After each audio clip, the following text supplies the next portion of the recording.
श्री श्री राधा गोविंद देव की जय। श्री श्री गौनिताय की जय। श्री प्रभुपाद की जय। समवेत गौर भक्त वृंद की जय। पिताय गौर प्रेमानंदे हरि। ओम अज्ञानतिमिरान्धस्य ज्ञानाञ्जनशलाकया चक्षुरुन्मीलितं येन तस्मै श्रीगुरवे नमः।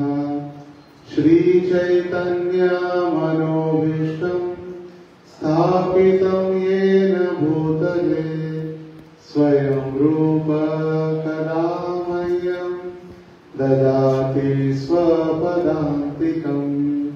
वन्देऽहं श्रीगुरौ श्रीयुतपदकमलं श्रीगुरून् वैष्णवांश। श्रीरूपं साग्रजातं सहगण रघुनाथान्वितं तं सजीवं साद्वैतं सावधूतं परिजनसहितं कृष्ण चैतन्य देवं श्रीराधा कृष्ण पादा सहगण ललिता श्री विशाखान्वितांश। नमो विष्णुपादाय कृष्ण प्रेष्ठाय भूतले श्रीमते भक्तिवेदान्त स्वामिनिति नामिने। नमस्ते सारस्वते देवे गौरवाणी प्रचारिणे निर्विशेष शून्यवादी पाश्चात्य देशतारिणे। वाञ्छाकल्पतरुभ्यश्च कृपा सिन्धुभ्येव च पतितानां पावनेभ्यो वैष्णवेभ्यो नमो नमः। हे कृष्ण करुणा सिन्धो दीनबन्धो जगत्पते गोपेश गोपिकान्त राधाकान्त नमोस्तुते। तप्तकाञ्चन गौराङ्गी राधे वृन्दावनेश्वरी वृषभानुसुते देवी प्रणमामि हरिप्रिये। जय श्री कृष्ण चैतन्य प्रभो नित्यानंद श्री अद्वैत गदाधर श्रीवासादि गौर भक्त वृंद। हरे कृष्णा कृष्णा कृष्णा हरे हरे हरे राम राम राम हरे हरे। हरे कृष्ण। श्री श्री राधा गोविंद देव की जय।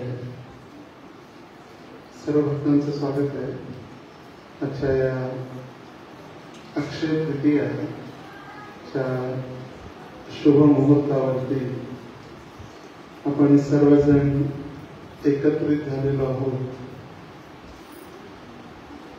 भगवंतांची कथा कीर्तन भगवंतांचं सुंदर चंदन यात्रेमध्ये दर्शन आणि आंबा महोत्सव इतके सगळे उत्सव आज आपण एकत्रित केलेले गोविंद धामामध्ये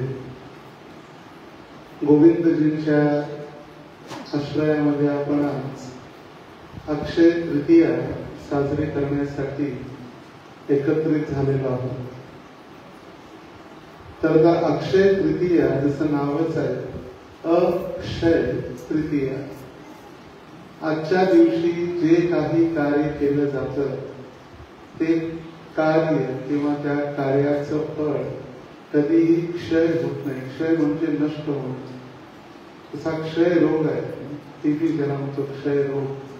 व्यक्ती हळूहळू त्याची शक्ती कमी होऊ लागते आणि एक दिवस व्यक्ती मरून जातो। क्षय म्हणजे नष्ट होणं आणि अक्षय म्हणजे ज्याचं फळ किंवा जे कार्य कधीही नष्ट न होणं। आणि म्हणून आजच्या या अक्षय तृतीयेच्या दिवशी प्राय संसारामध्ये जगामध्ये अशी पद्धती आहे की आजच्या दिवशी सोनं खरेदी करा, आंबे खरेदी करा, सण साजरा करा आणि जर ज्याला सोनं चांदी खरेदी करायची तितकी योग्यता किंवा ऐपत नसेल किंवा तितकी धनराशी नसेल तर कमीत कमी पितळ खरेदी करा, पिवळी मोहरी खरेदी करा, कवड्या खरेदी करा आणि पूजा करा आणि ज्यामुळे घरामध्ये भरभराट होईल आणि धनसंपत्ती कधीही कमी होणार नाही. तेवढीच लोकांची बुद्धी किंवा इथपर्यंत सगळ्यांना माहिती आणि म्हणून सगळीकडे मातीचे मटके छोटे छोटे ते अक्षय पात्र करण्यासाठी. पण खरोखर अक्षय तृतीया काय आहे हे कित्येक बऱ्याच लोकांना माहिती. आणि अक्षय तृतीया आपण का साजरी केली पाहिजे, अक्षय तृतीयेचं महत्व काय, आजच्या दिवशी कोणत्या महत्वपूर्ण घटना घडल्या किंवा हा दिवस किती विशेष किंवा किती महत्वपूर्ण आहे याची आज आपण संक्षिप्त चर्चा करणार आहोत. जर प्रत्येक घटनेचा इतिहास आणि प्रत्येक घटना जर आपण विस्तारित जर चर्चा करायची म्हटली तर 7 दिवस भागवत कथा होऊ शकते. फक्त अक्षय तृतीयेचं महात्म्य 7 दिवस भागवत कथा. पण 7 दिवस तर नाही, कमीत कमी 60 मिनिटं किंवा 70 मिनिटं तरी आपण एक संक्षिप्त आपण त्या अक्षय तृतीयेचं महात्म्य आपण जाणून घेण्याचा प्रयत्न करू. तर सर्वात महत्वाचं अक्षय तृतीयेचं दान, पुण्य कर्म हे सगळ्यात महत्वाचं सांगितलं. आणि म्हणून विशेष करून उत्तर भारतामध्ये आपण पाहतो की आजच्या दिवशी अन्नदान सगळ्यात विशेष मानलं जातं आणि कित्येक लोकांना, हजारो लाखो भाविकांना अन्नदान किंवा भोजन दान किंवा आजचा जो दिवस आहे ही संधी आहे. संधी वसंत ऋतू आणि ग्रीष्म ऋतू यांची संधी. म्हणजे आज वसंत ऋतू संपतो आणि ग्रीष्म ऋतू आजपासून प्रारंभ होतो. तर आजच्या दिवशी थंड पाणी किंवा थंड पेय जल सगळ्यांना वाटणं दान. तर भक्तांसाठी सगळ्यात महत्वाचं दान आहे भगवंतांच्या नावाचं दान. ज्यालाही आपण आजच्या दिवशी भेटलो किंवा भेटणार, अजूनही वेळ पूर्ण संध्याकाळ, आजच्या दिवशी आपण ज्यांनाही भेटू, जे पाहुणे आहेत किंवा जेही आपले नातेवाईक आहेत, ज्यांच्याही आपण संपर्कात येऊ, त्याला भगवंतांचं नाम देणं हे सगळ्यात महत्वाचं. कारण का भगवंतांची दिलेली भक्ती अक्षय, जी भक्ती कधीही नष्ट न होणार. बाकी सोनं वगैरे खरेदी करा, मोहरी खरेदी करा, कवड्या खरेदी करा, त्या सगळ्या इथंच राहणार. सोनं कोणी घेऊन जाते? शरीर सोडल्यानंतर त्या व्यक्तीच्या शरीरावरचे सगळ्यात पहिले दागिने काढून घेतले जातात. किंवा किती मूर्ख समाज आहे किंवा किती मूर्खता समाजामध्ये आहे की जो व्यक्ती ज्या अंथरुणामध्ये शरीर सोडतो ते अंथरुण फेकलं जातं, गादी फेकली जाते, त्याचे कपडे फेकले जातात किंवा दान केले जातात. पण सोन्याचे दागिने मात्र पहिला काढून ठेवतात, ते त्याच्या अंगावर होतं. का? कारण सोनं महाग आहे म्हणून, सोन्याची किंमत आहे. तर सोनं चांदी जेही आपण खरेदी करणार आहे ते इथंच राहणार आहे. पण भगवंतांचं नाव जे आपण घेणार आहे ते कधीही नष्ट न होणार असं दान आहे. आणि म्हणून जे भगवंतांची भक्ती किंवा भगवंतांचं नाव जे आहे ते चिन्मय म्हटलेलं आहे. चिन्मय आहे. चिन्मय म्हणजे कधीही हे अकाउंट जे आहे असं अकाउंट जे कधीही बंद पडणार नाही किंवा अशी बँक आहे भगवंतांच्या भक्तीची जी कधीही लोक खात्यात जाणार नाही, कधी बंद पडणार. आणि जेवढं आपण त्याच्यामध्ये डिपॉझिट केलेलं आहे तिथूनच त्याच्या पुढची सुरुवात आहे. समजा जर कोणी 1 लाख जप केलेला असेल, 64 माळा 1 लाख जप त्याच्या जीवनकाळामध्ये, तर 1 लाख 1 पासूनच सुरुवात होणार. असं नाही की 1 लाख झालं संपला तर पुढच्या जन्मामध्ये पुन्हा ABCD चालू नाही. 1 लाख 1 पासूनच. आणि म्हणून भक्तीचं अकाउंट आहे ते चिन्मय आणि भक्ती चिन्मयी. भक्तीला म्हटलेलं आहे चिन्मयी भक्ती. कारण ती कधीही भक्ती नष्ट न होणारी भक्ती. तर सगळ्यात महत्वाचं आजच्या दिवशी जर काय करायचं असेल तर दान, तपस्या, भगवंतांचं नाव, भगवंतांची भक्ती, भगवंतांचं दर्शन आणि हाच उत्सव आहे खरा जो आपल्याला भगवंतांच्या सानिध्यामध्ये अधिक अधिक जोडतो. आणि त्यामुळे आपलं जीवन भगवंतांच्या चरणी, भगवंतांच्या सेवेमध्ये लागल्यानंतर काहीही नष्ट होणार काय. मग भगवंत किती दयाळू. आणि म्हणून सांगितलेले मोठे मोठे ऋषी, साधू हे पथभ्रष्ट झालेले असतील. हा भक्ती मार्ग इतका सरळ आणि भगवंतांनी दयाळू ठेवलेला आहे की पुन्हा तिथूनच आपली भक्ती प्रारंभ होते. शुचिनाम श्रीमताम गेहे योगो भ्रष्टो विजायते. आणि पथभ्रष्ट झालेल्या त्या साधूला किंवा त्या भक्ताला पुन्हा भक्ती करण्यासाठी ती संधी भगवंत प्रदान करून देतो. आणि त्याला मग एका श्रीमंत कुटुंबामध्ये, एका भक्त कुटुंबामध्ये त्याला जन्म भेटतो आणि जिथं थांबलेली भक्ती ती पुन्हा चालू होते. श्री श्री राधा गोविंद देव की. आणि म्हणून जेव्हा श्री प्रभुपादांना विचारलं, आपणही पाहतो की छोटी छोटी मुलं किती सुंदर भक्ती करतात, भजन म्हणतात, श्लोक म्हणतात, नरसिंह आरती म्हणतात. 5-5 वर्ष, 7-7 वर्षाची मुलं सुद्धा भजन, कीर्तन, भगवंतांची भक्ती इतक्या सुंदर पद्धतीने करतात. आणि तेच आपल्याला 20 वर्ष झालं तरी नरसिंह आरती म्हणतायत. मृदंग एकीकडे चाललेला असतो, करतालचा ताल एकीकडे चाललेला असतो, आपण एकीकडे गात असतो. तर एक शिष्याने माताने प्रभुपादांना प्रश्न पत्र लिहिलं आणि पत्रामध्ये प्रभुपादांना विनंती केली, स्वामीजी मला विग्रह सेवेमध्ये मी इतकी व्यस्त आहे की मला मुलांकडे लक्ष देण्यासाठी किंवा माझ्या मुलांचं सांगोपान करण्यासाठी माझ्याकडे वेळ कमी पडतो, काय करतो. आणि त्यावेळी प्रभुपादांनी लिहिलंय, these children are not ordinary children, they are Vaikunth children. ही जी मुलं जन्माला आलेली आहेत भक्तांच्या घरी, ती कोणी साधारण मुलं नाही, ही कोण आहे, वैकुंठातली मुलं आहेत, वैकुंठ चिल्ड्रन. आणि ते वैकुंठातून आल्यामुळे तू किती वर्षे भगवंतांची विग्रह सेवा कमी कर, खरं त्या मुलांची काळजी घे, सगळ्यात महत्वाचं. तर त्यामुळे कितीही आपण जी भक्ती प्रारंभ केलेली आहे, जे ज्या ठिकाणी थांबलेले तिथूनच ती चालू होती. आणि पथभ्रष्ट झालेले साधूंना देखील भगवंत ती भक्ती करण्यासाठी एक संधी उपलब्ध करून देतो. आणि म्हणून आपण पाहतो कधी कधी भक्तांच्या घरात मुलं जन्माला येतात, काही वर्ष राहतात, भक्ती करतात आणि त्यांची भक्ती झाल्यानंतर शरीर सोडून आपल्याला वाटते की अरे लहान वयात त्यांनी शरीर सोडलं, पण तेवढीच त्याची भक्ती राहिलेली होती, ती भगवंतांनी पूर्ण करण्यासाठी त्याला संधी दिली, आपल्या जवळ पाठवलं आणि आपल्यानंतर पुन्हा स्वतःकडे बोलवून घेतलं. तर हा दिवस अक्षय, ज्या दिवशी केलेलं कोणतंही कार्य क्षय होत नाही. तर अशा अनेक तिथी आहेत वैदिक शास्त्रांच्या अनुसार किंवा ज्योतिष संयोजन आणि भरपूर जे शास्त्रांमध्ये असे विविध आजच्या दिवशीचं महात्म्य सांगण्यात आलेलं आहे वेगवेगळ्या शास्त्रांमध्ये, वेगवेगळ्या पुराणांमध्ये. तर त्याचं सर्वांचं संकलन करून काही महत्वपूर्ण घटना आजच्या दिवशीच्या महात्म्याच्या आपण ऐकणार आहोत. तर सगळ्यात पहिला जो आपण म्हणतो 3.5 मुहूर्तापैकी एक ही अक्षय तृतीया. 3.5 मुहूर्त म्हणजे असे मुहूर्त इतके पवित्र आहेत की त्या दिवशी कोणतंही नक्षत्र किंवा ज्योतिषाकडे जाऊन त्या दिवशीची तिथी वगैरे बघायची आवश्यकता पडत नाही, इतका पवित्र आहे दिवस. मग 3.5 मुहूर्तापैकी एक अक्षय तृतीया, एक गुढीपाडवा, एक दसरा आणि दिवाळीचा पाडवा.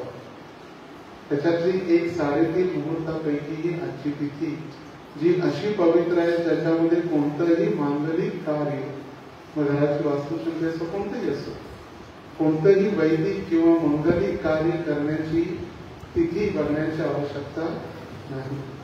मग घराची वास्तुशांती असो, ऑल्टर उद्घाटन असो, किंवा भगवंतांची प्राणप्रतिष्ठा असो, भगवंतांना घरी आमंत्रित करणं असो, कोणती तिथी असो, तर 3.5 मुहूर्तापैकी एक सगळ्यात ते महाराष्ट्रामध्ये जरा मानलं जातं.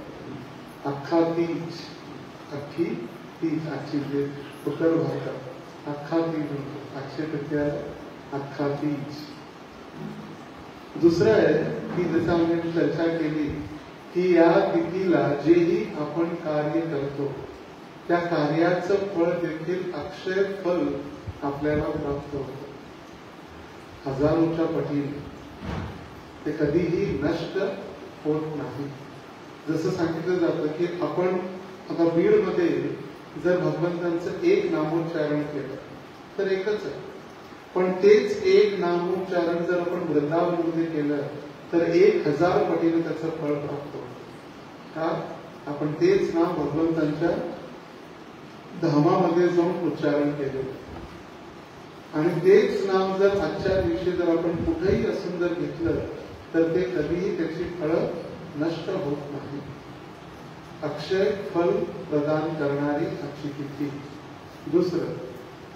तिसरं महत्वाची तिथी आपल्यासाठी, हे सगळं आध्यात्मिक दृष्ट्या आहे, भौतिक दृष्ट्या किंवा भौतिक जगामध्ये अजून काही असतील, पण गौडीय वैष्णव आपण जे आहोत, प्रभुपादांचे अनुयायी आहोत, त्यांच्यासाठी किती महत्वाचं आहे.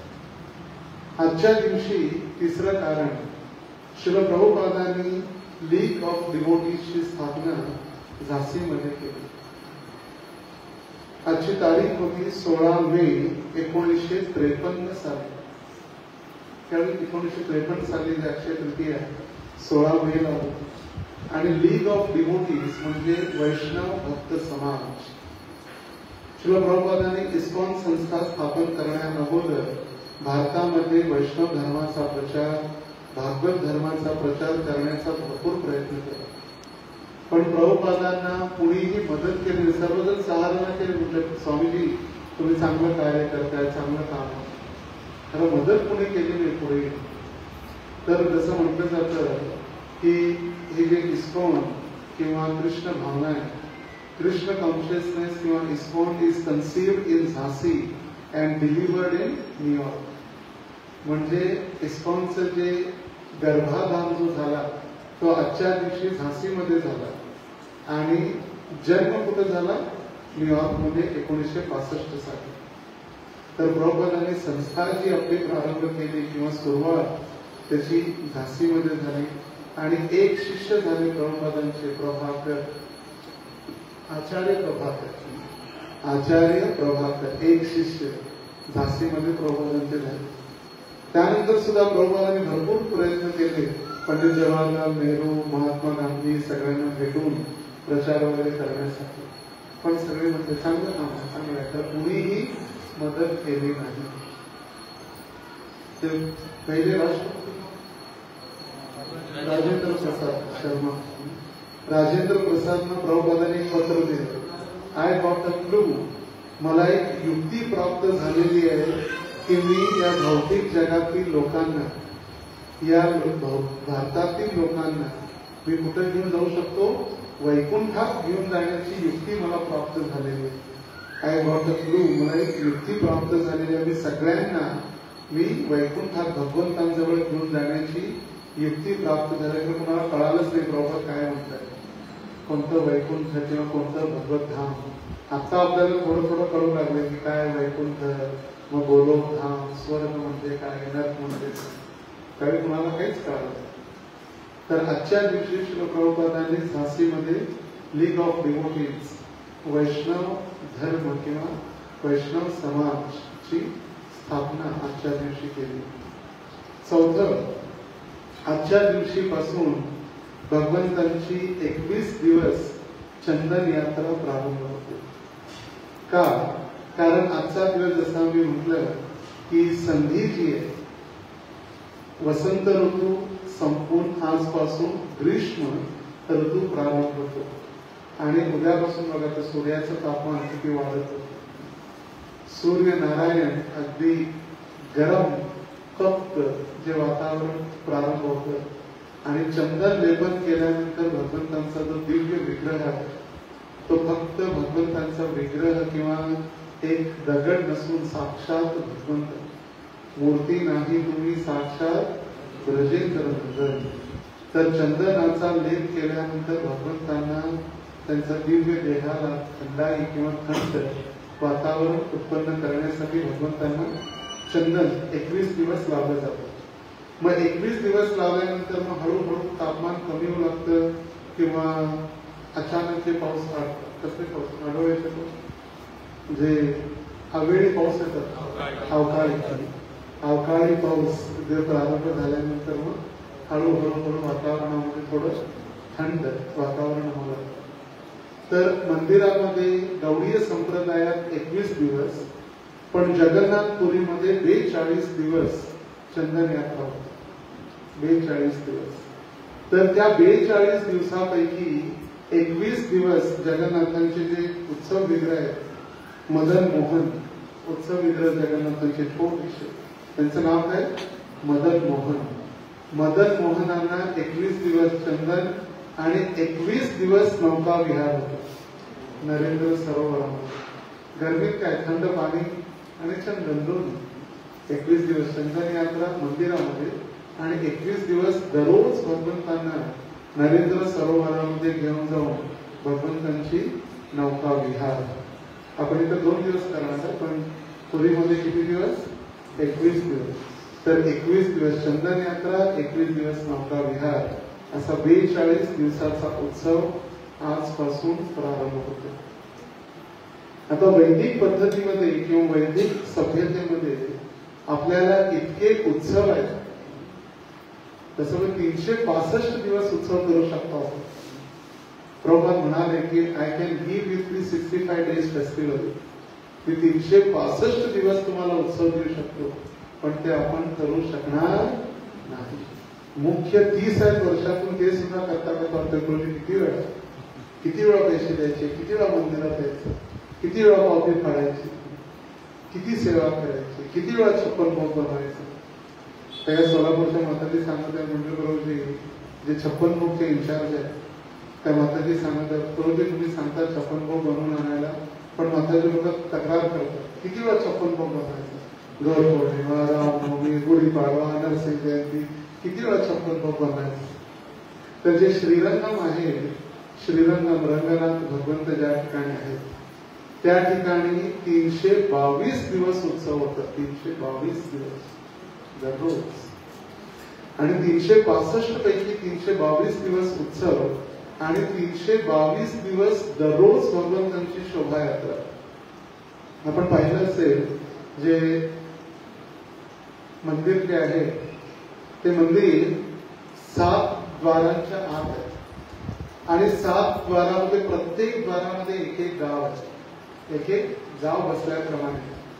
तर त्या ठिकाणी भगवंत दररोज उत्सवासाठी बाहेर येतात. आणि म्हणून तमिळमध्ये एक भगवंतांची स्तुती किंवा एक भगवंतांना प्रार्थना केली जाते, बालाजी वडे वरदराजे कोडे आणि रंगनाथे नडे.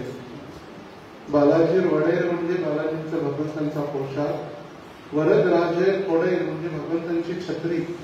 कांचीपुरम मध्ये जे वरदराज भगवंत आहेत त्यांची छत्री.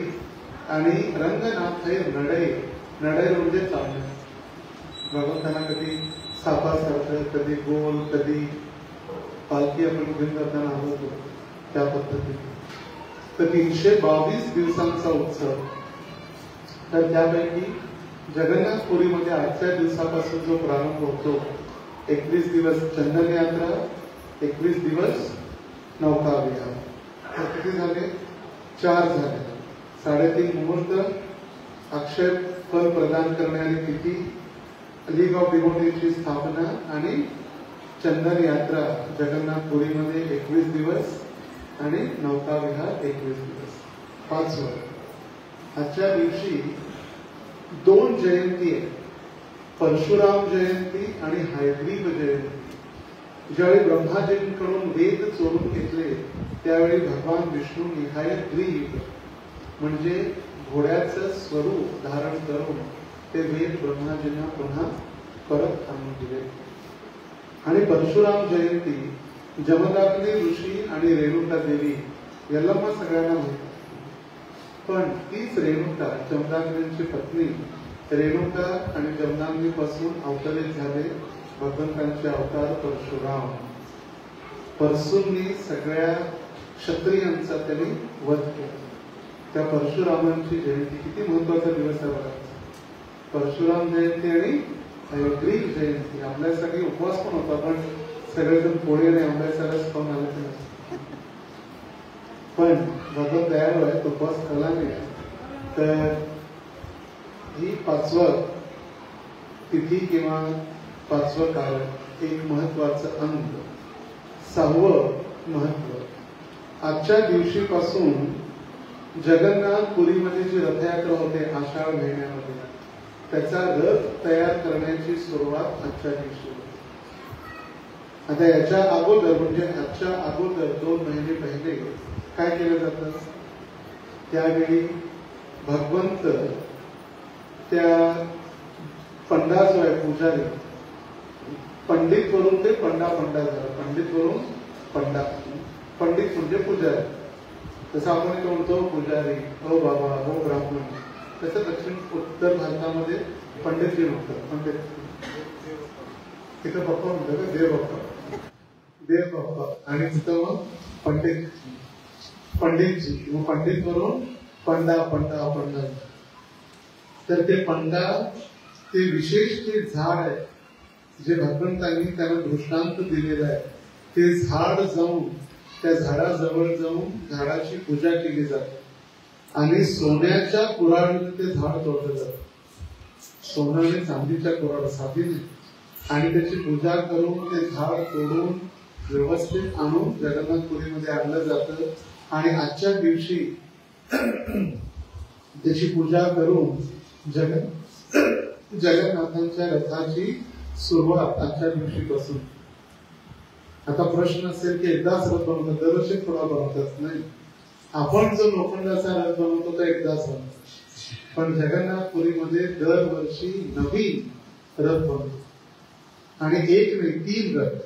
जगन्नाथ, बलदेव आणि सुभद्रा, तिघांचा रथ. आणि तिघांचा रथ इतका मोठा असतो तर त्या रथाची जी लाकूड आहे, ते रथाला वापरलेलं लाकूड, त्याचा उपयोग वर्षभर स्वयंपाकघरामध्ये केला जातो. आणि त्या जगन्नाथांच्या रसोई किंवा जगन्नाथांच्या स्वयंपाकघरामध्ये 400 चुली आहेत. किती? 400. 1-2 नाही. आता 400 चुलींना लाकूड लागणार, किती लाकूड लागत असेल? आणि दिवसभर चूल चालू असते. असं ऐकलं जातं पुरीमध्ये जगन्नाथांचा हात कधी सुकत नाही. बघून एक नंतर एक बोट चालूच असते.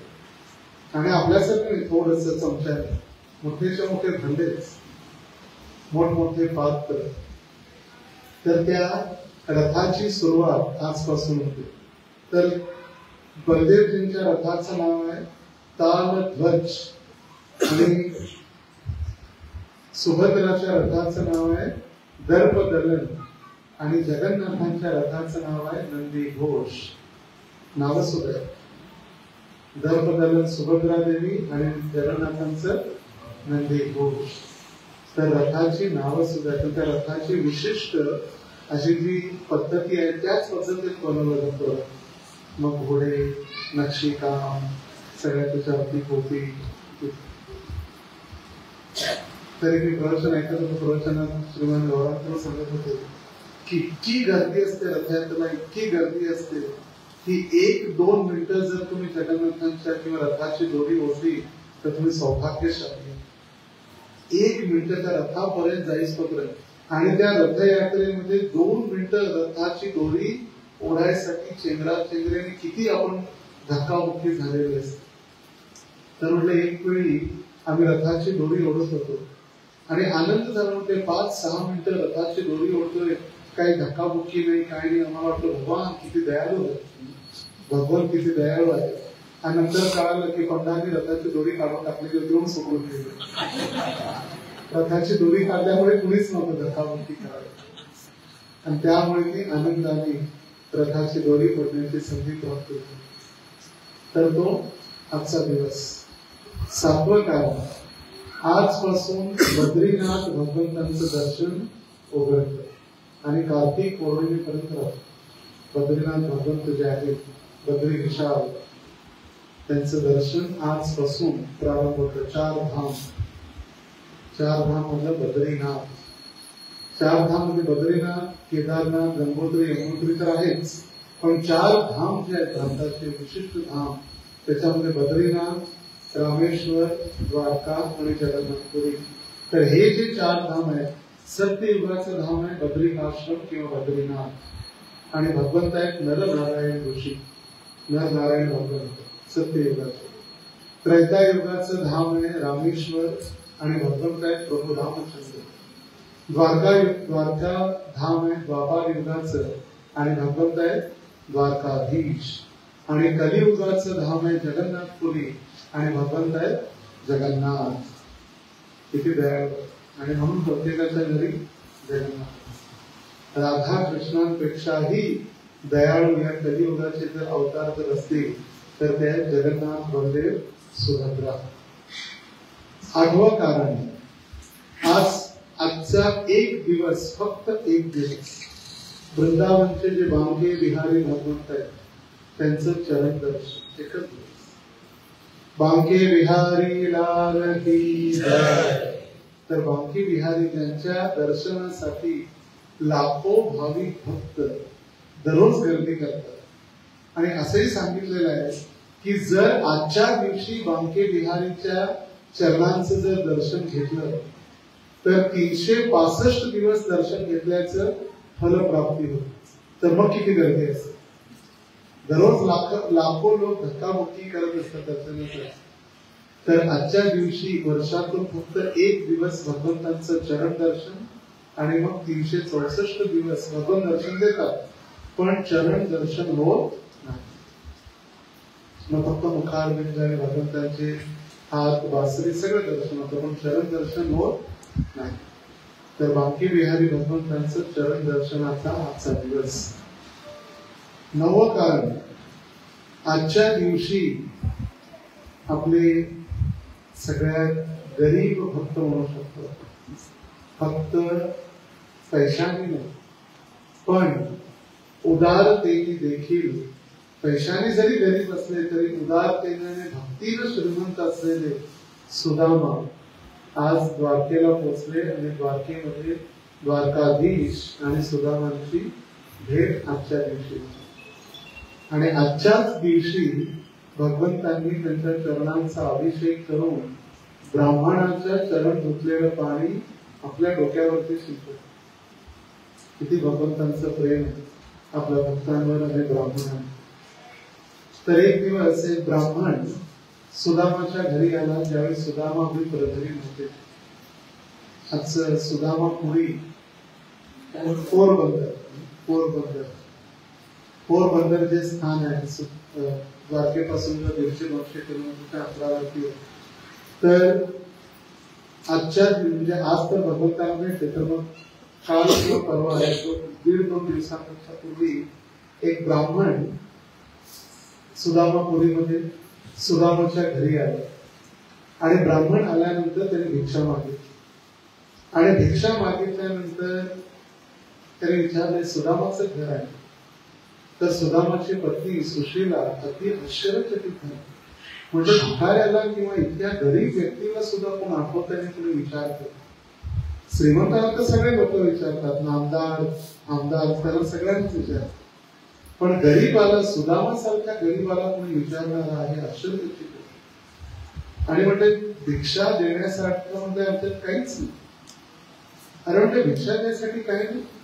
म्हणजे तुझा पती सुदामा हा तर द्वारकाधीशांचा मित्र आहे, पण तुला माहित नाही का? मला माहित नाही. म्हणजे कधी सांगितलंच नाही का तुला? म्हणजे नाही. म्हणजे द्वारकाधीश जे कृष्ण आहेत त्यांचा मित्र आहे, वर्ग मित्र सुदामा. आणि हे ऐकल्यानंतर सुशीला अगदी आश्चर्यचकित झाली. आणि त्या ब्राह्मणाला तर काय देणार, शेवटी काहीच नव्हतं. घरी प्रणाम केला तो ब्राह्मण, तिथलं सांगून निघून गेला. सुदामा घरी आल्यानंतर लगेच सुशीलाने सांगितलं, म्हणजे तुम्हाला एवढी मोठी गोष्ट लपवून ठेवली. साक्षात द्वारकाधीश तुमचे वर्गमित्र आणि आजपर्यंत तुम्ही मला कळू नाही दिलं का? म्हणजे तुम्ही विश्वासच ठेवणार. द्वारकाधीश कुठं आणि मी कुठं, म्हणजे तुम्ही विश्वास ठेवाल का? जर कोणी म्हटलं मी पंतप्रधान मोदींचा मित्र आहे, वर्गमित्र, पण ठेवल का विश्वास? मी तेवढी सोपं अगदी विचित्र रसाभास होय. आणि म्हणून मी कधी कोणाला बोललो नाही, कधी कोणाला सांगितलं नाही. म्हटलं एवढं मोठी संधी, तुम्ही जा म्हटलं त्यांना भेटा. आपण इतकं गरिबीमध्ये चाललेलो आहे, इतकं भिकारी परिस्थिती चाललेली आहे, म्हणजे जा त्यांना भेटा. ते काही ना काहीतरी आपल्याला निश्चित मदत करते. तर स्वतः बायको म्हणते तीर्थयात्रेला जा, चांगली संधी. तसं बायको तर सहजासहजी सोडत नाही एकट्याला जाण्यासाठी. तर म्हणते जा भगवंतांना भेट. त्या निमित्तानं द्वारका यात्रा तरी होईल. आणि ठीक आहे जाऊ शकतो. म्हणजे थांबा मी काहीतरी घेऊन येतो. आणि भागवत मध्ये वर्णन आहे तांदूळ. तांदूळ म्हणजे तांदूळ, तर आपण म्हणतो पोहे. आणि 3 घरामध्ये ती भिक्षा म्हणून 3 मूठ तांदूळ आणून एका पाट्या कपड्यामध्ये बांधून सुदामाला दिलं आणि म्हणाले की भगवंतांना द्या. आणि द्वारकाधीशांना ज्यावेळी तुम्ही भेटाल, तुम्ही एक फक्त त्यांना संदेश द्या, एक माझी विनंती. म्हणजे काय विनंती आहे सांग? म्हणजे द्वारकाधीश तुमचे जे भक्त आहेत, वैष्णव आहेत, ते एक पक्षामध्ये एक एकादशी करतात. म्हणजे कृष्ण पक्षामध्ये एक एकादशी, शुक्ल पक्षामध्ये एक एकादशी, 15 दिवसाला एक. पण सुदामाच्या घरी आम्हाला तुमची इतकी कृपा झालेली आहे, आमच्या घरी दररोज एकादशी. एवढा तुमचा आशीर्वाद आहे की तुम्हाला तुमच्या भक्तांच्या घरात दररोज एकादशी आहे. म्हणजे आणि एकादशी आपल्यासारखी नाही, मग त्याच्यामध्ये दशमी, साबुदाणा, तळण, चिप्स एकादशी दुपटतात. एकादशी म्हणजे निर्जल उपवास. आणि अशी एकादशी चाललेली आहे.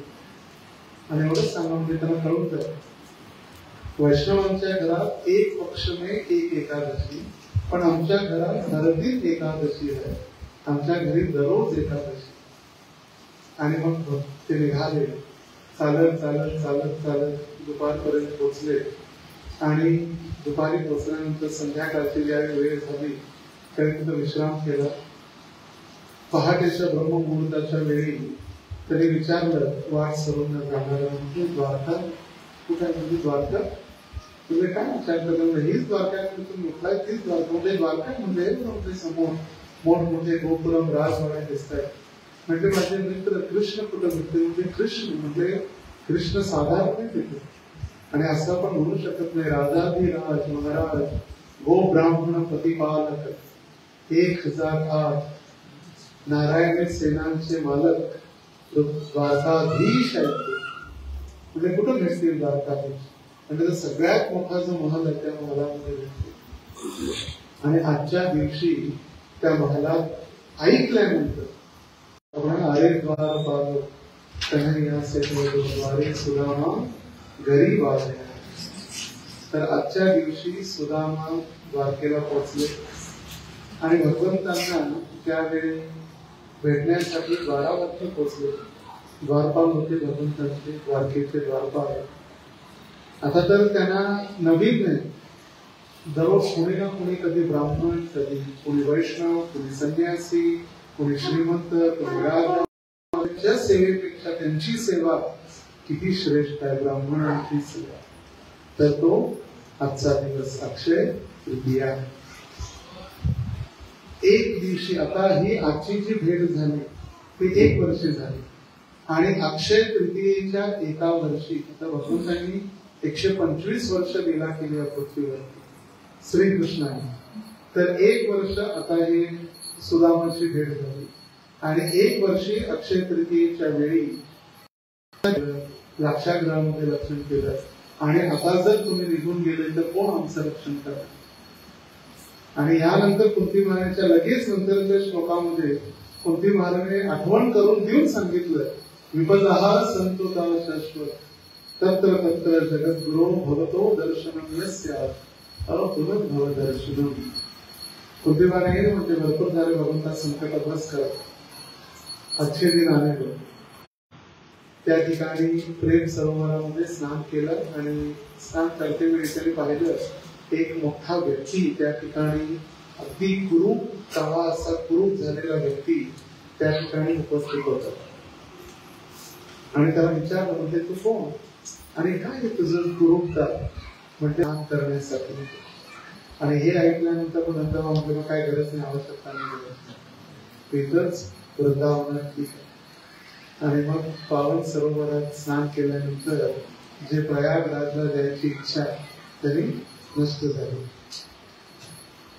तर 12वं कारण आज सिंहाचलम आपण नाव ऐकलं सिंहाचलम दक्षिण भारतात विशाखापट्टणम जवळ विशाखापट्टणम जे मोठं शहर आहे आंध्र प्रदेशचं तिथं आपलं एक विशेष स्थान आहे नरसिंह क्षेत्र. सिंह अचलम अचल म्हणजे पर्वत आणि सिंह म्हणजे नरसिंहदेव. ज्या पर्वतावरून हिरण्यकश्यपून प्रल्हाद महाराजांना फेकून दिलं आणि भगवंतांनी त्यांचं रक्षण केलं ते स्थान. आता माहिती प्रल्हाद महाराजांना कष्ट देण्यासाठी पर्वतावरून ढकलणं अग्नीमध्ये जाळण्याचा प्रयत्न करणं उकळच्या तेलामध्ये फेकणं सापांच्या एकत्रित भरपूर साप त्या ठिकाणी फेकून वेगवेगळ्या प्रकारे त्यांना मारण्याचा प्रयत्न केला पण ते काय सक्सेसफुल झालं नाही प्रत्येक वेळी हवे. तर आता त्यांनी प्रयत्न केला की पर्वतावरून फेकून देण्याचा अगदी उंच पर्वतावरती घेऊन ज्या भगवंतात त्या प्रल्हाद महाराजांना फेकलं भगवंतांनी त्यांना अवघड पद्धतीचं धरणाने रक्षण केलं. तर हे जे स्थान आहे सिंहाचलम त्या ठिकाणी वराह नरसिंह या दोघांचे एकत्रित स्वरूप आहे. वराहदेव आणि नरसिंहदेव दोघांचे एकत्रित स्वरूप आहे वराह नरसिंह स्वामी. तर त्यांना दररोज 364 दिवस चंदन लावलं जातं कारण ते इतके उग्र आहे. त्यांचा तो राग किंवा त्यांचं ते तप्त त्यांचा तो ताप कमी करण्यासाठी त्यांना दररोज 364 दिवस चंदन लावलं जातं. पण आजचा एक दिवस ते चंदन काढलं जातं आणि आज अक्षय तृतीयेच्या दिवशी ते चंदन काढणं म्हणायचं चंदन बदललं जातं म्हणू शकतो. आज काढून उद्यापासून 364 दिवस पुन्हा नवीन चंदन. तर आजच्या दिवशी त्या भगवंतांचं आपण दर्शन घेऊ शकतो. तर हे दर्शन उर्वशीला भगवंतांनी स्वप्नामध्ये दिलेलं होतं. उर्वशी जी रंभा उर्वशी अप्सरा आहे तिला भगवंतांनी हे दर्शन दिलेलं होतं. तर सगळ्यांना वाटायचं की शिवलिंग आहे शिवलिंग आहे त्याच्यावरती चंदन लावून सगळं गोल गोल गोल असल्यासारखं.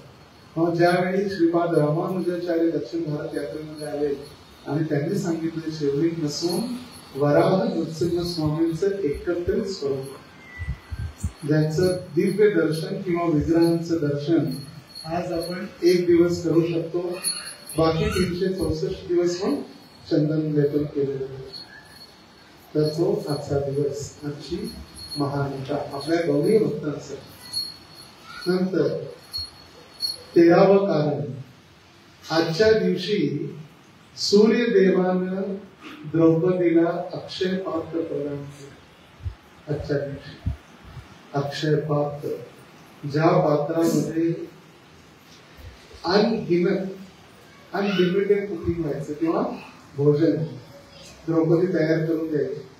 पण कंडिशन काय होती जोपर्यंत द्रौपदी भोजन करत नाही तोपर्यंत ती कितीही हजारो लाखो लोकांना अन्नदान करू शकते. पण जर द्रौपदीने भोजन केलं त्या दिवशी मग संपलं त्या दिवशी त्याच्यात काही राहणार. तर हे अक्षय पात्र सूर्यदेवांनी द्रौपदी काही शास्त्रामध्ये वर्णन द्रौपदीला केलं काही शास्त्रामध्ये वर्णन युधिष्ठिर महाराजांना केलं. तर त्या द्रौपदीला जे अक्षय पात्र प्राप्त झालं तर आता वनवासाच्या काळामध्ये ज्यावेळी वनवास चालू होता दुर्योधनानं पुन्हा त्यांना कष्ट व्हावं त्यांना दुर्वासा मुनीचा श्राप मिळावा म्हणून सर्व दुर्वासा मुनी आणि त्यांचे 10,000 शिष्य सगळ्यांना त्यांनी पाठवलं म्हणजे जावं कुठं जंगलात जावं. जंगलामध्ये पांडव युधिष्ठिर महाराज द्रौपदी चांगलं भोजन तुम्हाला चांगलं भोजन आणि ब्राह्मण भोजनाची व्यवस्था करतील. घेऊन जा सगळ्या. ठीक आहे, घेऊन जातो. जर माहित होतं दुर्वासा मुनी हे प्रसिद्ध आहे श्राप देण्यासाठी. तप हॉट अगदी काही झालं की लगेच गरम झाल्याने श्राप देण्यासाठी प्रसिद्ध आहे दुर्वासा. तर आले दुर्वासा मुनी हजारो शिष्यांना घेऊन 10,000 शिष्य. आणि त्यावेळी नेमकं द्रौपदीने भोजन करून अक्षय पात्र घेऊन ठेवले. आता त्यावेळी हे दुर्वासा मुनी आले आणि दुर्वासा मुनी आलेलं पाहिल्यानंतर युधिष्ठिर महाराजांनी स्वागत केलं. म्हणजे आम्ही तुमच्याकडे आता भोजन करण्यासाठी आलेलो आहे, भोजनाची व्यवस्था करा. युधिष्ठिर महाराजांना चिंता वाटू आता तर काही होणार नाही, कारण आता संपलं. हिनं भोजन केलं म्हणजे आता आपल्याकडे काहीही एक अन्नाचा कण देखील वाढणं कठीण आहे. तर योजना केली म्हणजे आपण स्नान करून घ्या, तुम्ही तोपर्यंत भोजनाची व्यवस्था करू. आता भगवंत दीन दयाळू नाव ऐकत सर्वांची. हे दीनानाथ मेरी डोरी तेरे हात. आता भगवंतांना कळालं की आता हे संकटात सापडलेले पांडव, आणि जर यांचं रक्षण नाही झालं तर पांडव जंगलातच भस्म होतील दुर्वासा मुनींच्या श्रापाने. त्यामुळे भगवंत स्वतः द्वारकेवर लगेच त्या ठिकाणी पोचले आणि द्रौपदीला म्हणजे द्रौपदी हे कृष्णा. कृष्णा म्हणजे द्रौपदी. आणि कृष्णाला जर संबोधन करायचं असेल तर हे कृष्णे. जसं राधाचं संबोधन काय होतंय राधे, सीताचं संबोधन होतं सीते, तसं भगवंतांचं नाव आहे कृष्ण आणि द्रौपदीचं नाव आहे कृष्णा.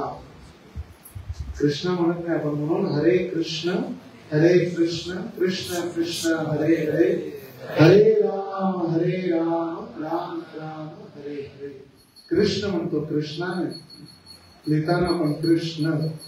कृष्णा म्हणजे द्रौपदी झाली. तर द्रौपदीला म्हणते हे कृष्ण हे सखे फार भूक लागली, काय तर ते काय म्हणतात, तेच तर चिंता लागली. घरात काहीच नाही, तुम्हाला म्हणजे काय झालं अक्षय पात्र झालं भोजन म्हणजे ते म्हणते मग कुठं काय राहिले का म्हणजे काहीच नाही, धुवून झालं बाबा. तर भगवंतांनी शोधून शोधून शोधून चिकटलेला एक कण जो होता तो एक कण अन्नाचा खाल्ला आणि भगवंतांचं पोट भरल्यासारखं नाटक करून भगवंतांनी ढेकर पोट भरलं एक कण. आता एकदा भगवंतांचं पोट भरल्यानंतर ते दुर्वासा मुनी आणि त्यांचे 10,000 शिष्य जे स्नान करत त्यांचंही पोट भरलं. जसं भागवतामध्ये वर्णन आहे, जेव्हा आपण झाडाच्या मुळाला पाणी घालतो तृप्यंती भुजो की शाखा. झाडाच्या मुळाला पाणी घातल्यानंतर सगळ्या झाडाला शक्ती प्राप्त होते. आपण सांगते बाबा पान आहे, पानाला थोडं पाणी, फुलाला थोडं पाणी, बेटाला थोडं पाणी आलं तर तुला पागल घालून आहे काय. मुळाला पाणी घातलं की संपूर्ण झाडाला शक्ती प्राप्त होते. जसं आपल्याला पोटाला भूक आलं तर आपण पोटाला भरतो की कानाला डोळ्याला नाही, तोंडात घातल्यानंतर व्यवस्थित पूर्ण शरीराला शक्ती प्राप्त होते. तर तसं भगवंतांनी खाल्लं आणि भगवंतांचं पोट भरल्यानंतर तेव्हा सगळ्यांचं पोट भरलं, अगदी गच्च पोट भरलं. गच्च पोट काही जात नाही त्या पोटात. किती 2 तासासाठी नंतर आपण काय असतो. मग पोट भरल्यानंतर सगळेजण आश्चर्य कसं काय पोट भरलं. आणि युधिष्ठिर महाराजांना सांगितलं भगवंताने भीमाला पाठवून त्यांना बोलवायला सांग. आणि भीम आपले द्रुपोदर गदा धारण करून गेले बोलवतात. गदा गेले बोलवायचं म्हणजे चला घरी जेवण तयार आहे, कोणीही जेवल्याशिवाय जायचं नाही, जेवण तयार आहे म्हणून सांगायचं गेले. आता दुर्वासा मुनींना शिष्यानं वाटलं की बाबा आता पोट भरलंय, आता भीम तर आलाय गदा घेऊन. घरी गेलं आणि खाल्लं नाही तर उगीच गरम होत्यापेक्षा इथूनच पळून गेलं आणि तिथूनच त्यांनी पळवाट काढल्या. नदीतून सर्वजण निघून गेले. तर तो आजचा हा दिवस ज्या दिवशी अक्षय पात्र द्रौपदीला प्राप्त झालं सूर्य देवांच्या द्वारे. तर ही झाली 13 कारण. आता 14वं कारण जे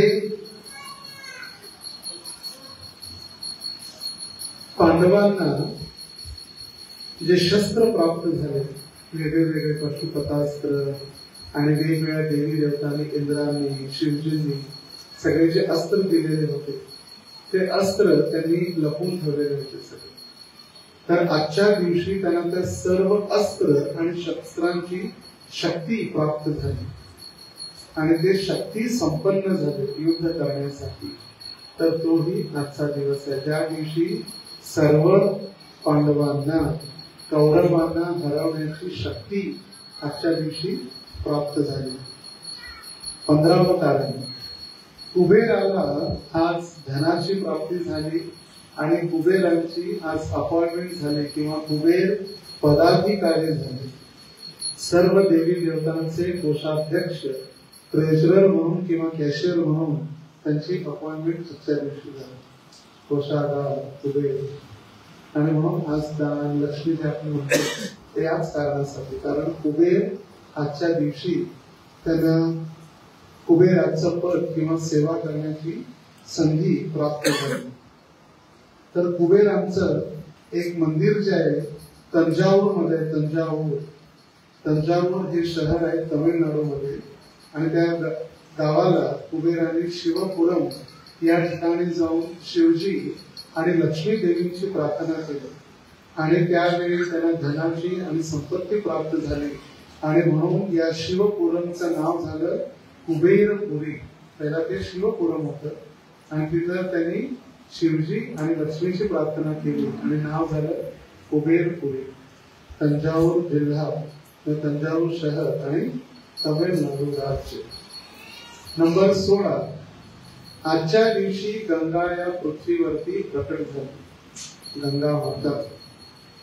भागीरथ महाराजांनी गंगेला जे बोलवलं, त्यांचे जे सगळे सगर महाराज इतके सर्व त्यांचे भस्म झालेले होते, मृत्यू पावलेले होते.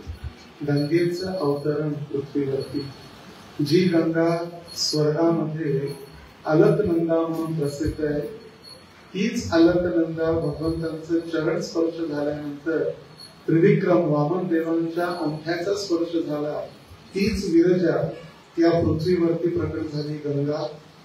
आणि तीच पाताळामध्ये ज्यावेळी जाते ती होते भोगवती. तीच आहे अलकनंदा, तीच आहे विरजा, तीच आहे गंगा, तीच आहे भागीरथी आणि तीच पाताळामध्ये जेव्हा जाते तीच म्हणते भोगवती.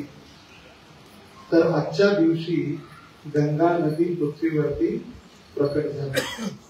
राम तेरी गंगा मैली हो गई, पापियों का पाप धोते. आणि मग तिने विचार केला, म्हणजे मी जर सगळ्यांचं पाप घेत बसेल तर माझं काय?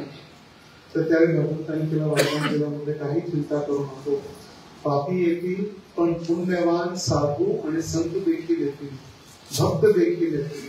आणि जेव्हा ते भक्त साधू संत तुझ्या पात्रामध्ये स्नान करतील त्यावेळी ते पाप नष्ट होईल.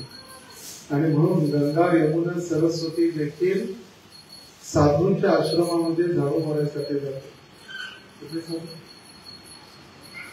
जे कुंडलिक गेलेले आपली तीर्थयात्रा करण्यासाठी कुकुट स्वामींच्या आश्रमात, कुकुट स्वामींचा आश्रम आहे उत्तर भारतात, त्या ठिकाणी सगळ्यात पहिला पुंडलिक त्यांचे आई वडील गेले आणि नंतर पुंडलिक आपल्या पत्नीला घेऊन गेलेले गंगा स्नान करण्यासाठी. आणि त्यावेळी त्यांनी पाहिलं कुकुट स्वामींच्या आश्रमामध्ये की दररोज रात्री 3 स्त्रिया येतात, अगदी कुरूप, अगदी घाणेरडे कपडे विकीर्ण झालेले घातलेले अगदी कुरूप स्त्रिया, आणि सकाळी झाडू वगैरे मारून स्वच्छता केल्यानंतर अगदी तेजस्वी आणि नवयौवन. एक दिवस मुक्काम केला, पाहिलं तर आश्चर्य वाटतं, कोण शिकायला. मग पुन्हा एक दिवस त्यांनी मुक्काम केला पुंडलिकाने आणि दुसऱ्या दिवशी पहाटे त्याला विचारलं, म्हणजे तुम्ही कोण? म्हणजे तुझ्यासारख्या पापाला सांगायचं काही आवश्यकता नाही. म्हणजे जो माता पित्याची सेवा करत नाही, जो धर्माचं पालन करत नाही, त्याची काही आम्हाला सांगायचं आम्हाला आवश्यकता नाही. तरी म्हटले की सांगून टाक, म्हणजे काय त्याचं काय थोडा पाप कमी होईल. आणि त्यावेळी त्यांनी सांगितलं, ही गंगा, मी यमुना आणि ही सरस्वती, आम्ही तिघही इतके पापी लोक आमच्यामध्ये स्नान करतात आणि त्या पापामुळे आमचे कुरूपता आम्हाला प्राप्त होते. पण कुकुट मुनी साधूंच्या आश्रमामध्ये जेव्हा आम्ही सेवा करतो त्यावेळी त्या पापापासून आम्ही मुक्त होतो. साधूंच्या आश्रमामध्ये केलेली सेवा, आपल्या साफसफाई करते नवीन लोकांचं आपल्यासाठी आमचा ब्राह्मण आहे, श्री विग्रह आराधन नित्य नाना श्रृंगार तन मन मंदिर मार्जनादो. मंदिर मार्जन सुद्धा ही सेवाच आहे. श्री प्रभुपादांचं लीलामृत आहे, प्रभुपाद लीलामृत. त्या प्रभुपाद लीलामृत मध्ये वर्णन करण्यात आलेलं आहे की प्रभुपाद एका ठिकाणी वर्णन करतात की जेव्हा शिष्य भगवंतांची भांडी घासतो, भगवंतांची भांडी, त्यावेळी स्वतःच्या हृदयासोबत आपल्या गुरुचं हृदय देखील तो स्वच्छ करतो. याचा अर्थ असं नाही की गुरुचं हृदय अशुद्ध आहे, पण किती सेवा महत्वाची आहे किंवा त्या सेवेचं महात्म्य किती आहे हे पटवून देण्यासाठी सांगितलं जातं की आपल्या बरोबर गुरुचं हृदय देखील तो व्यक्ती शुद्ध करतो. किती महत्वपूर्ण सेवा. तर त्याच पद्धतीनं गंगा यमुना सरस्वती देखील साधू संतांची सेवा करतात. आणि गंगेचं प्राकट्याचा जो आजचा हा दिवस जी गंगा माता प्रकट झाली पृथ्वीवरती, तर जसं वेदांमध्ये वर्णन केलेलं आहे की गंगा पहिले महासागरांनी भरून पृथ्वीची पूर्ण जी तहान भागवण्यासाठी आणि जे भागीरथ महाराजांचे 60,000 पुत्र त्यांना मुक्त करण्यासाठी गंगा देवीचं पूजन आणि आजच्या दिवशी प्राकट्य. 17वं कारण, आजच्याच दिवशी त्रेतायुगाचा प्रारंभ होतो. आजच्या दिवशी. आणि काही शास्त्रामध्ये सांगितलं की आजच्याच दिवशी 4 युगांचा देखील प्रारंभ होतो. त्रेतायुगाचा पण आणि 4 युगांचा. जसं कलियुगाची सुरुवात झाली किंवा कलियुग जे आहे 4,32,000 वर्ष. त्याच्यामध्ये जर आपण 4,32 ऍड केले तर 8,64,000 वर्ष द्वापार युग. त्याच्यामध्ये 4,32 ऍड केले तर त्रेतायुग, मग ते काहीतरी 13च्या आसपास. मग त्याच्यामध्ये 4,32 ऍड केले 17च्या वरती जे आहे ते मग सत्ययुग. प्रत्येक युगाच्या सुरुवात आजचा दिवस, जसं नवीन वर्ष हॅपी न्यू इयर म्हणतो तसं हॅपी न्यू युग आजपासून प्रारंभ. नवीन युगाची सुरुवात. 18वं कारण, आजच्या दिवशी महाभारत लिहिण्याची सुरुवात झाली. व्यासदेवांनी गणेशजी किंवा गणपतींना सांगितलं की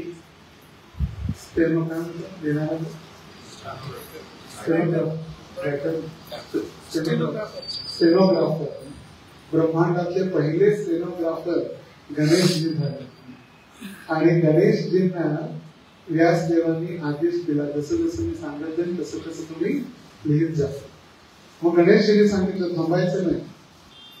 आता व्यासदेवांना प्रश्न पडला तर इतक्या स्पीडून कसं सांगणार, आपल्याला तरी काहीतरी पाहिजे. मग व्यासदेवांनी दुसरी अट टाकली, म्हणजे जोपर्यंत पूर्ण कळत नाही तोपर्यंत लिहायचं नाही. मग जेव्हा व्यासदेवांना काहीतरी विचार करायची वेळ आहे, तिकडे काहीतरी कठीण एक श्लोक सांगायचं, मग गणेशजी त्याचा विचार करायचे आणि मग थोडा वेळ त्यांना भेटायचं. तर जे महाभारत आणि महाभारताचाच एक पर्व आहे भगवद्गीता. महाभारताचंच एक अंग आहे विष्णू पर्व. तर भगवद्गीता देखील गणेशजींच्या कृपेमुळे आपल्यालाही प्राप्त झाली. जी फक्त हात ठेवायसाठी नाही, म्हणजे जो कहूंगा सच कहूंगा, ती कधी कधी वाचायसाठी पण. आणि जर दररोज वाचली तर मग चांगलं. जर दररोज वाचली तर मग हात ठेवायची आवश्यकता पडणार नाही. नाही वाचली तर मग हात ठेवायची आवश्यकता पडते. आणि भगवद्गीता किंवा महाभारत आपल्याला गणेशजींच्या द्वारे आजपासून लिहिण्यास प्रारंभ झाला. 19 ब्रह्माजींचे वेगवेगळे जे पुत्र आहेत, जे सनक सनातन, सनंदन, सनत कुमार आहेत किंवा मनु महाराज आहेत किंवा नारद आहेत, त्या अशा ब्रह्माजींच्या वेगवेगळ्या पुत्रांमध्ये अक्षय कुमार नामक जो ब्रह्माजींचा पुत्र झाला. आता हॉलिवूडचा किंवा बॉलिवूडचा अक्षय कुमार नाही, मूवी मधला हा ब्रह्माजींचा पुत्र अक्षय कुमार यांचा अवतार किंवा जन्म आजचा झाला. जे पहिल्यांदा त्यांनी या पृथ्वीवरती मनु महाराजांच्या नंतर किंवा मनु महाराजांच्या बरोबर पृथ्वीवरती किंवा या विश्वामध्ये संतान उत्पन्न करून प्रजोत्पादन करण्याचा आशीर्वाद त्यांनी प्राप्त केला मनु महाराजांच्या सोबत. तर ते अक्षय कुमार आजच्या दिवशी अवतरित झाले, ब्रह्माजींचे पुत्र. 19वं कारण.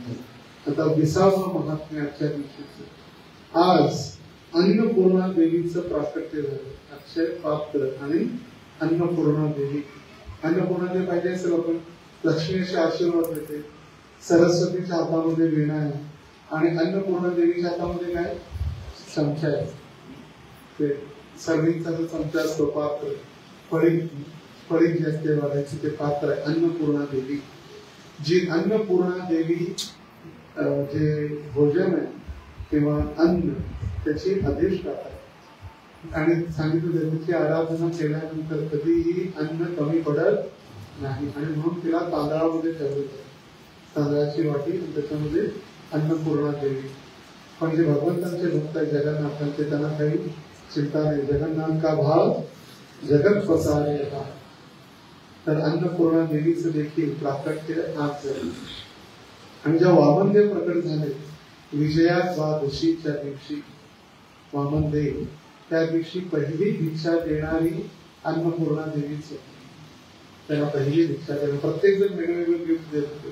कुणी छत्री आणली, कुणी गाणं दिलं, कुणी मेघला दिली, कुणी कमंडली दिलं, आकाशाने तर छत्री दिली वामनदेव.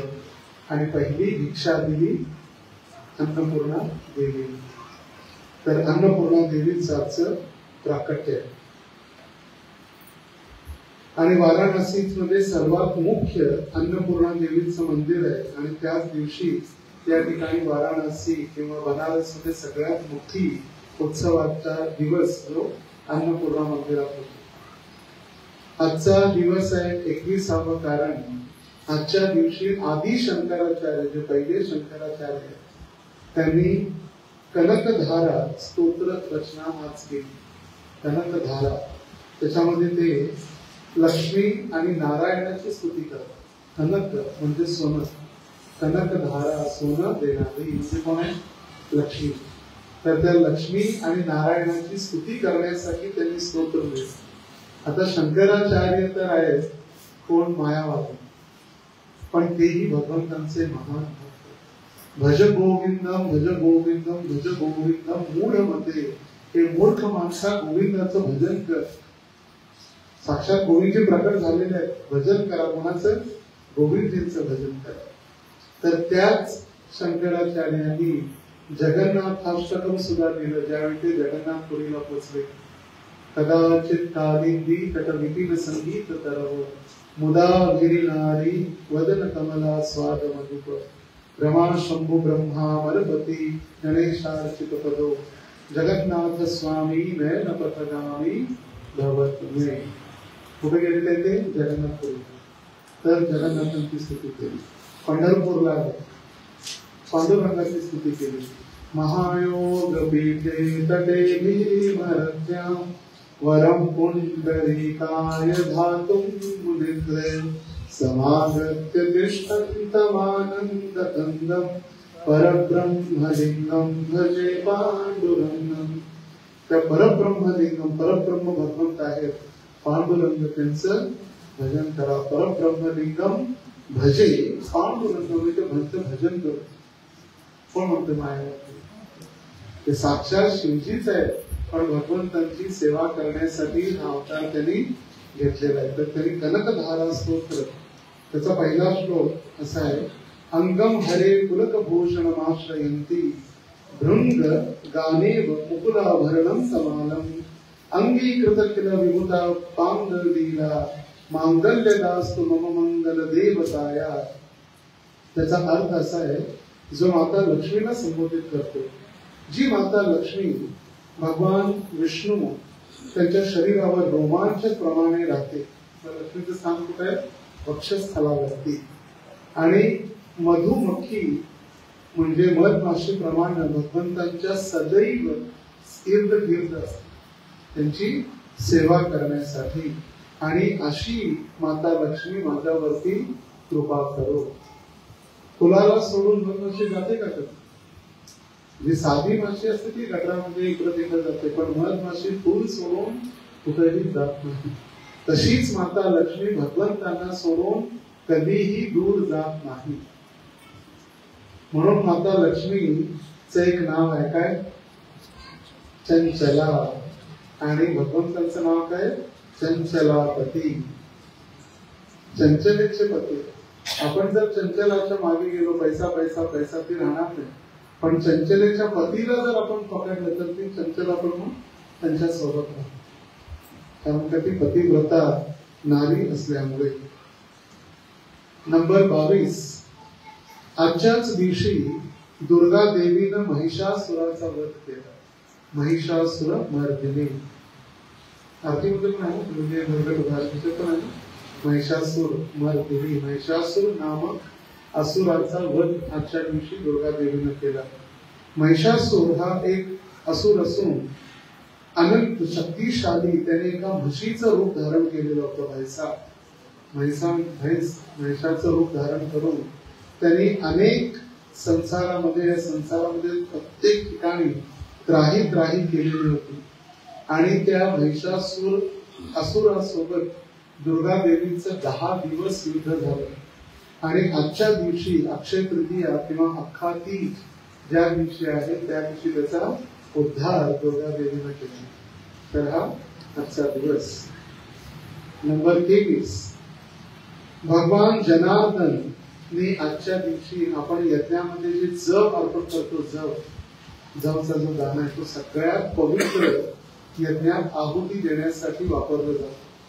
भगवान विष्णू 2 मुखाद्वारे आहुती स्वीकारतात, एक यज्ञमुख किंवा यज्ञ कुंडाद्वारे, आणि दुसरं ज्यावेळी ब्राह्मण भोजन करतात त्यावेळी. आपण यज्ञामध्ये आहुती अर्पण करतो, इदम कृष्णाय इदम नमः स्वाहा, हे कृष्णासाठी आहे, हे माझं नाही. आणि स्वाहा म्हणजे यज्ञ भगवंत जे आहे किंवा यज्ञ नारायण आहे त्यांच्या पत्नीचं नाव आहे स्वाहा.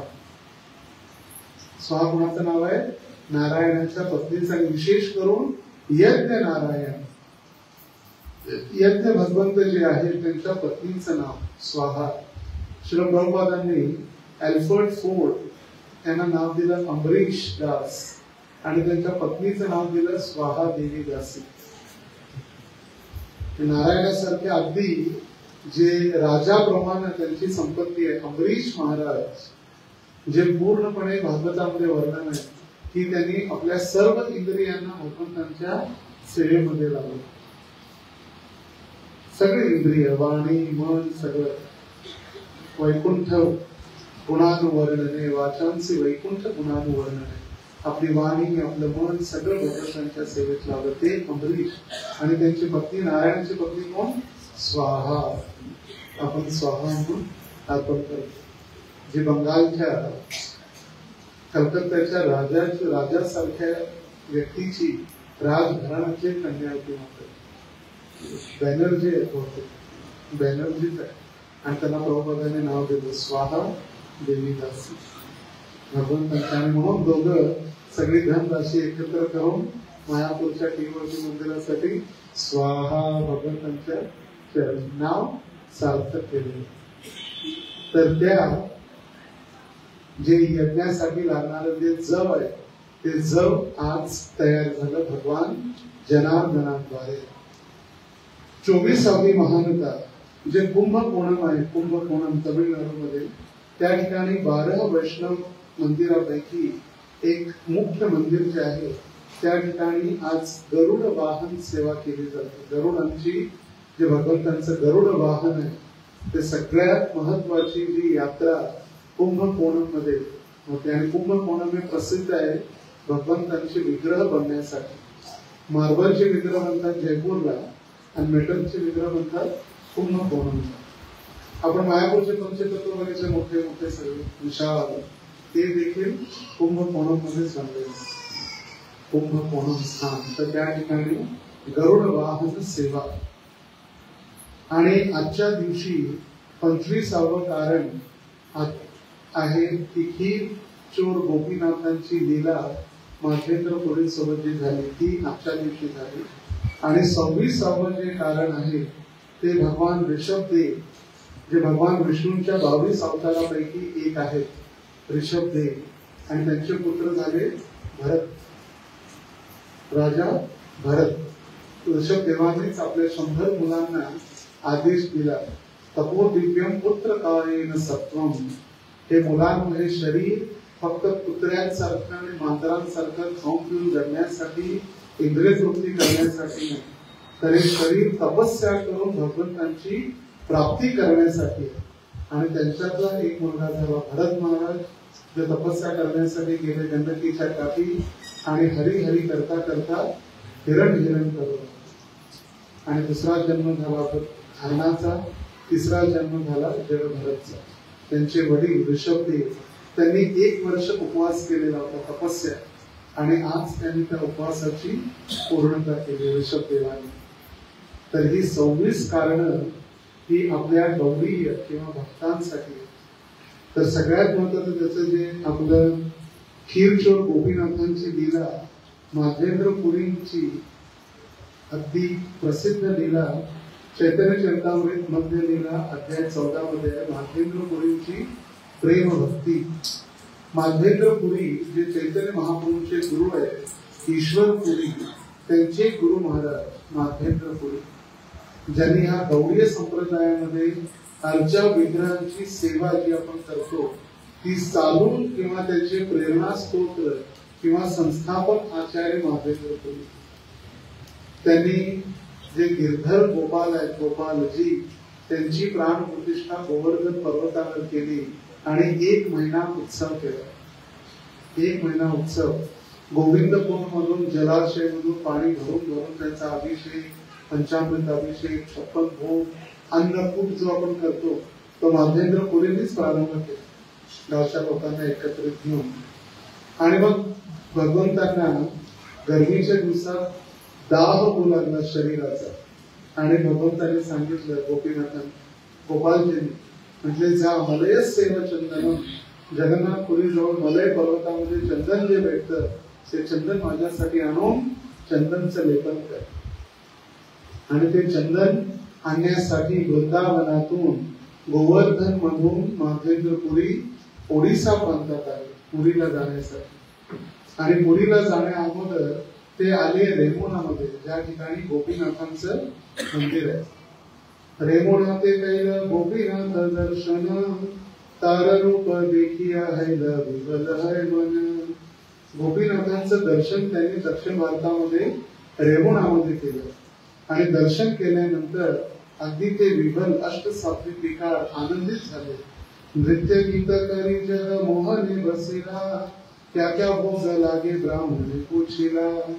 आणि त्यांची सेवा पाहून इतके आनंदित झाले आणि त्यांनी ब्राह्मणांना विचारलं आनंदाने, नृत्य केलं, भजन केलं आणि विचारलं, म्हणजे तुम्ही गोपीनाथांना कशी सेवा करता, काय काय भोग लावता. आणि त्यावेळी त्या ब्राह्मणाने सांगितलं, सेवा रसोष्टव देखी आनंदित मने, उत्तम भोग लागे हिताहुजी अनुमाने. त्याचेही हा भोग लागे सकल एक शिव, त्याचे भी नाही भोग गोपाल लागाईव. त्याने विचारलं, तुम्ही इतकी सुंदर भगवंतांची सेवा करता, भोग तुम्ही काय काय लावता भगवंतांना. आणि त्या भोग मध्ये त्यांनी सांगितलं, आम्ही भगवंतांना खीर भोग लावतो. आणि ती खीर जी ऐकली, संध्या भोग, विशेष करून संध्याकाळी ती भोग लावली जाते खीर. संध्याय भोग लागे क्षीर अमृत केली नाम, द्वादश मृताते भरी अमृत समान. आणि त्या ब्राह्मणानं सांगितलं, संध्याकाळी विग्रहांना मातीच्या 12 पात्रातून आम्ही खीर अर्पण करतो. त्या खीरीची रुची अमृत समान असल्या कारणाने त्या खीरीचं नाव आहे अमृत केली. खीरीचं नाव काय? अमृत केली. आता एक क्षीर आहे, क्षीर आपण म्हणतो खीर, पण क्षीर म्हणजे आटवलेलं दूध. फक्त दूध भात एकत्र करून खीर नाही, दूध उकळलं, भात टाकला झाला तो नाही. क्षीर आटवलेला अगदी घट्ट कंडेन्स मिल्क, क्षीर. आणि नाव काय? अमृत केली. आणि खीर गोपीनाथांच्या नावानं जग प्रसिद्ध आहे आणि जगात इतरत्र कुठेही अर्पण करण्यात येत नाही. हे नकाले से भोग ठाकुरे लागिला, शुरीपुरी गोसाई की शोभने विचारिला. आणि त्याच वेळी चर्चा चालू असताना पडदा बंद झाला आणि संध्या भोग भगवंतांना लागला. कोणती खीर? अमृत केली. आता अमृत खीर भोग लागल्यानंतर त्यावेळी माधवेंद्रपुरी विचार केला, अरे किती चांगला, मला जर खीर भेटली तर मी थोडीशी टेस्ट करून माझ्या गोपालांसाठी मी बनवू शकतो, गोपालजींसाठी मी अशी खीर बनवू शकतो, माझ्यासाठी नाही. आणि हा मनात विचार आल्यावर त्यांनी लगेच स्वतःला सावरलं, म्हणजे मी किती पापी आहे, भगवंतांना भोग लागतोय आणि मी विचार करतोय की आता खायचंय. तसं आपण म्हणतो ना, आज गुलाबजामुन खायचे मग भगवंतांना गुलाबजामुन, आज मला खीर खायची म्हणून खीर, आज मला पास्ता खायचं म्हणून पास्ता, नाव भगवंतांचं गाव आपण. तर ते लगेच विचारलं, म्हणजे नाही बाबा पापी, मी पाप नाही घेणार, बस मला नको ही खीर आणि मी खाणार सुद्धा नाही. आणि लगेच मंदिर सोडून ते निघून गेले. आता पण भगवंत तर अंतर्यामी आहे आणि भगवंतांपासून काहीही लपलेलं नाही. आता भगवंतांना कळालेलं की हे खीर त्यांनी इच्छा व्यक्त केलेली आहे खीर खाण्याची. आता हे तर निघून गेले. रात्री भगवंतांनी त्या माधवेंद्रपुरी आपल्या भक्तांसाठी 12 मटक्यांपैकी एक मटकं पडद्याच्या मागे लपून ठेवले. जसं पुजारी सुद्धा 56 भोग लपून ठेवतात पडद्याच्या मागे, ड्रेसच्या कपाटामध्ये, मेकअप रूम मध्ये, आणि घेऊन जायचे विसरतात. लपून ठेवतात पण घेऊन जायचे विसरतात. मग काळांतराने ते महाक्लिनिंग किंवा सफाई ड्रेस काढताना कळतं तिथे एक वाटी लपून ठेवलेली आहे. तर तसं भगवंतांनी आपल्या भक्तांसाठी आता खीर लपून ठेवली. आणि मग ते रात्री भगवंत त्या पुजाऱ्याच्या स्वप्नात आले. म्हटले, उठ, झोपतोय काय? उठ, आणि मी काय केलेलं आहे, एक खीर जे मटकं आहे मी माधवेंद्रपुरीसाठी लपून ठेवलेलं आहे, चोरून ठेवलेलं आहे, ते घे आणि माधवेंद्रपुरीला दे. भगवंतांनी आदेश दिला. लगेच ब्राह्मण घाबरला, उठला, आंघोळ केली, ऑल्टमध्ये गेला, बघितलं खरोखर पडद्याच्या मागे मटकं ठेवलेलं होतं. आनंदाने ते मटकं घेऊन शोधू लागले. माधवेंद्रपुरी, माधवेंद्रपुरी, कोण आहे ते माधवेंद्रपुरी? आता माधवेंद्रपुरी तर गावच्या बाहेर निघून गेलेले होते. आणि त्यावेळी ते पुन्हा पुन्हा पुन्हा नाव घेतल्यानंतर माधवपुरी संन्यासी हाशे हाते ते बसेला, ताहाके येत शिर क्षीर शीघ्र देह लय्या. आणि लगेच त्यांचं नाव ऐकल्यानंतर माधवेंद्रपुरी म्हणाले, मीच आहे. आणि त्या ब्राह्मणांना त्यांना ती खीर आणून दिली. आणि तो ब्राह्मण त्यांची स्तुती करू लागला. क्षीरलय्या सुखे तुम्ही कर भक्षणे, तोमा सम भाग्यवान नाही त्रिभुवने. हे घ्या, तुमच्यासाठी भगवंतांनी खीर चोरलेली आहे आणि तुमच्यासारखा भाग्यवान त्रिभुवनामध्ये शोधला तरी सापडणार नाही. कधी चोरले का आपल्यासाठी गोविंदजी खीर वगैरे? पडद्यामागे काढून ठेवली आणि विद्यावंतांच्या स्वप्नातून सांगितलं मी खीर काढून ठेवलेली आहे आणि त्याला बोलव आणि ते. पण त्रिभुवनामध्ये तुझ्यासारखा भाग्यवान कोणी नाही, ह्या ही खीर. आणि हे जेव्हा ऐकलं त्यावेळी क्षीरेला वृत्तांत तारे कहिल पुजारी, शुरी प्रेमा विष्ट हैल श्री माधव पुरी. आनंद तर झाला पण त्याला भीती वाटू लागली, कारण ते आपल्यासारखे नव्हते. जर आपल्याला जर खीर भेटली असती तर लगेच आपण फोटो काढला असता. Gopinath saved kheer for me status Insta, Gopinath and kheer, प्रत्येक गोष्टी. तर त्यांना वाटलं की हे जर प्रचार झाला, कळालं तर मला जय जयकार होईल, लोक माझी स्तुती करतील आणि स्तुती माझ्यासाठी प्रसिद्धी चांगली नाही आणि म्हणून इथं थांबणं माझ्यासाठी चुकीचं आहे. रातोरात ते रेमुना सोडून पुरीला निघून गेले. पण भगवंतांची इच्छा काय, आपल्या भक्ताची स्तुती. फोन नाही, व्हॉट्सअप नाही, मोबाईल नाही, तरी सुद्धा ते पोचण्या अगोदर त्यांची स्तुती तिथं पोचलेली होती आणि सर्वजण त्यांची वाट बघत होते. हेच माधवेंद्रपुरी ज्यांच्यासाठी भगवंतांनी साक्षात खीर चोरून ठेवलेली. आणि म्हणून त्या भगवंतांचं नाव काय झालं, क्षीर चोर गोपीनाथ. पण आपण म्हणतो खीर चोर गोपीनाथ. खीर आणि क्षीर, ओरिजिनल नाव आहे क्षीर चोर गोपीनाथ, पण अपभ्रंश होता झाला खीर चोर गोपीनाथ. तर गोपीनाथांची लीला माधवेंद्रपुरी जे आपले भगवंत आहेत, चैतन्य महाप्रभू श्री कृष्ण चैतन्य, राधा कृष्ण नाही, त्या चैतन्य महाप्रभूंचे गुरु ईश्वरपुरी आणि त्यांचे गुरु हे माधवेंद्रपुरी गौडीय संप्रदायाचे प्रमुख आचार्य. तर त्यांच्यासाठी भगवंतांनी ही चोरी करून ठेवलेला दिवस हा आजचा. रात्री यादवेंद्रपुरी सांगायला लागेल कुणासाठी भगवंतांनी पुन्हा लपून वगैरे ठेवली का बघा. शयन सेवा कुणाचे त्यांच्यासाठी वाखीर किंवा मँगो फेस्टिवलमध्ये मी आंबा लपून ठेवलेला आहे. गोविंद जे सांगतील की आंबा लपून ठेवलेला आहे त्याला बोलवा आणि हा आंबा द्या. आपलंही सौभाग्य असू शकतं. श्री श्री राधा गोपीनाथ की जय. क्षीरचोर गोपीनाथ की जय. राधा गोविंद देव की जय. आणि अशा पद्धतीने आपण आजच्या अक्षय तृतीया चे 26 महात्म्य आपण ऐकलेले आहे. तर सुरुवातीला मला वाटलं की कोणी येतील की नाही, पण आता आज हाऊसफुल झाला प्रोग्राम. मला वाटलं फक्त आज कार्यक्रम तसा बुधवार सोलापूरमध्ये सुट्टी असते, हक्काचा दिवस, सोलापूर सुट्टीचा दिवस. त्यामुळे सोलापूरमध्ये गेला असतात संख्या भरली असते. मला विचार वाटतं या सुट्टी नसेल, भक्त येतील नाही येतील, एकदम छोट्या एका अनाउन्समेंटद्वारे भक्त येतील की नाही, पण इतक्या मोठ्या संख्येनं आपण जी कथा श्रवण केली, भगवंतांचं दर्शन, मँगो प्रत्येकाला आंबा जो अक्षय फल प्रदान करणार. तर सर्व भक्तांचं विशेष धन्यवाद. आणि मंदिराचे व्यवस्थापक विठान प्रभू यादेंद्र प्रभू त्यांचेही धन्यवाद. इतक्या छोट्या अनाउन्समेंट किंवा छोट्याशा माहितीनुसार इतका मोठा कार्यक्रम त्याने आयोजित त्यांचा रविवारीच करायचा होता, पण सोमवारी एक महत्वपूर्ण मीटिंग मुंबईला आहे खारघरला.